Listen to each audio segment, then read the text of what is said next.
Good morning. Today I want to talk to you about a topic that is something that we will talk about even more as the year goes on. And actually, we could have talked about this with some topics and things that we've already learned about in this class, which is something you're going to do in an activity that is attached to this assignment that you'll do in just a moment. It's simply called cost benefit analysis. And to be honest, you can do it with anything in your life. And many of you have done a cost benefit analysis on something in your life, I'm sure. You just never really thought of it as a cost benefit analysis. Think about a big decision that you or your family have had to make at some point in your life. And you probably did either verbally or maybe you even wrote it down a cost benefit analysis of what are the benefits of the decision you might make and what are the cost of the benefit you might or cost of the decision you might make.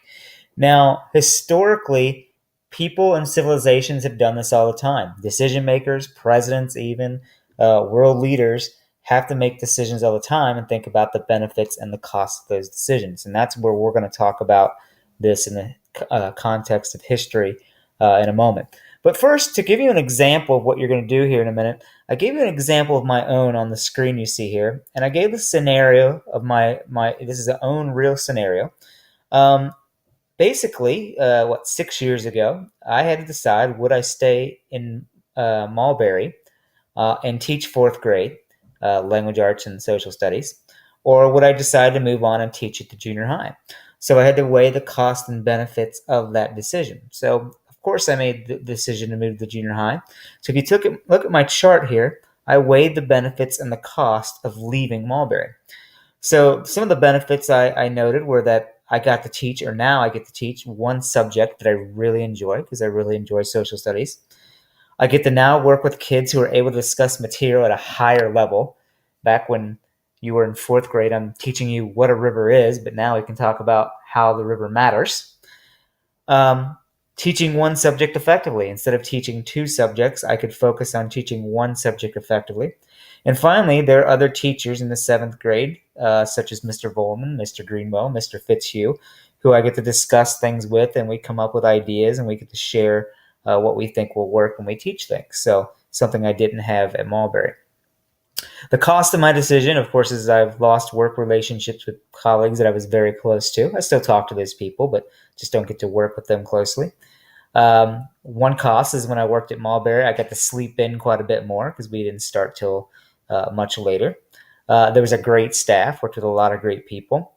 And also thinking about my own kids as they grow up. One of my kids is now a first grader, but also being more connected with the curriculum and the things that he's learning as he moves into those grades. So it won't be until he gets up to seventh that I'll be really familiar with the curriculum that he's learning. So those are some things I had to think about when I made that decision, and I did a cost benefit analysis. Now, you can do that with historical events as well and think about how leaders may have thought about a situation. So I took the scenario here of Alexander the Great. And if you remember, he could have continued to conquer lands in Asia. However, he stopped because they ran into the jungle. So he had to weigh the cost and benefit of his decision. So, what if Alexander the Great had chosen to continue fighting into Asia? What would have been the benefits and cost of that? Well, some benefits would be that he would have acquired more land, obviously. He would have controlled more land. He would rule over more subjects or more people. He would utilize the resources he got in China and trade them, and he'd control trade now on three continents because he owned lands in Egypt, which is in Africa, in Asia, and also Europe. He would have gone down in history as conquering the largest empire in history in terms of land size. Genghis Khan, who we'll learn about in the next chapter, actually holds that record per se. Some cost of his decision to keep fighting? Well, he may have lost the loyalty of his men as they were really tired and really not interested in going through the jungle. On that same note, his troops were not trained to fight in the jungle, so that could have been costly. More money and resources would have had to been spent on weapons. And finally, he might have more enemies who opposed his rule had they gone into those opposing for people's lands.